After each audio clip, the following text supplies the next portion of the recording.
I feel that Context is superior to the majority of their competitors. Absolutely, I would use Context for another project. Context and their staff were very helpful throughout the whole process. I believe Context's strongest attribute that they bring to the project would be the care that they take in delivering a product. The success of every construction project begins at the foundation. At Context Construction, we believe a strong foundation goes beyond its physical structure. It extends to service, attention, and detail each project is given. We're determined to continually provide our clients with services that are backed up with years of experience, personalized attention, and extraordinary quality. As a result, we've established a reputation of excellence within the industry and have gained the respect of our clients and industry partners.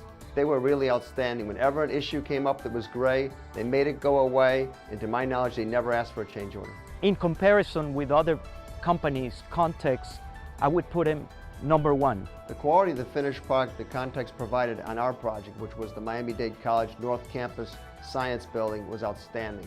The whole campus has exposed concrete, both structural, which is rather plain, and architectural, which has to be really dressed up. And the architect was super impressed. I think customer service has to rank high on Context's list of goals because it has certainly shone through here from start to finish with them. They understood the architectural final product, what we wanted in the architectural composition. There's a lot of compliments about this building, and I know that Context had a great deal to do with it. Our experience with Context and their staff was outstanding. Very responsive, dealt with problems quickly, looked for things in advance, very cooperative. The strongest attribute for Context is their ability to finish the project as spec, on time, and in coordination with their other subs coming into coordination with the concrete. The growth was now unstoppable, as when in 1955, CBS signed a deal to televise the game for the next 3 years, and an additional 8,000 seats were added.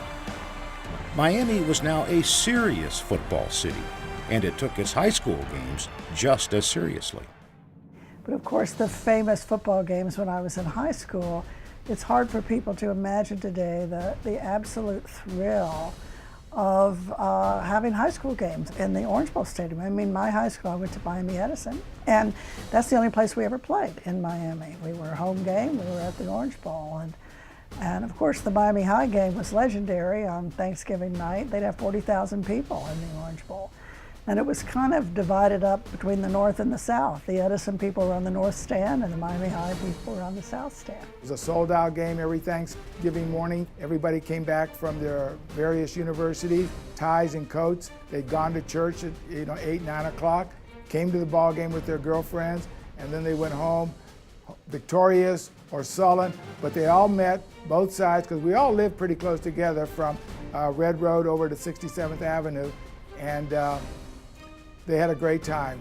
And then that night, we would all go back, most of the coaches would go back and watch Miami High and play Edison in the Orange Bowl. Those were times when people looked forward to a Thursday or Friday night high school game and a Saturday night University of Miami game. And the crowds were always impressive and very vocal. I mean, they cheered as much for high school as others cheered for college. People used to come dressed up. I mean, they didn't come like people go to games today. They have on the Sunday best, their suits. They go in there, it'd be 50 degrees, they put on their mink coats. The ladies put on their mink coats and go to the game. It was just a great atmosphere to be around. The university would draw about 50,000 for the games. The big high schools, Miami High, Jackson, Edison, and then Gables, they would draw 35,000 in the Orange Bowl for those games.